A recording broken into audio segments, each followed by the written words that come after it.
Hey, welcome back to my channel. In this video, I will going to present you this alarm device that can be switched by using a zipper. So this project is my idea when I was in senior high school, and now I decided to film a video of it before I use the battery and the buzzer for my next video. To show you on how I build it, let's go in this video.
Now we're done building this device, and if you love this idea, you can adapt it.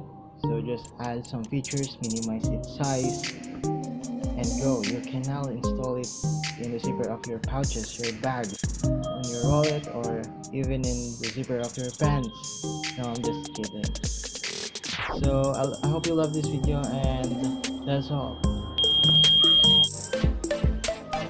Thanks for watching, everybody. Please like, subscribe, and leave some comment or suggestion down below. If you haven't subscribed yet, please hit that icon on the left and also that little bell. And if you already subscribed, forget everything that I say. Bye.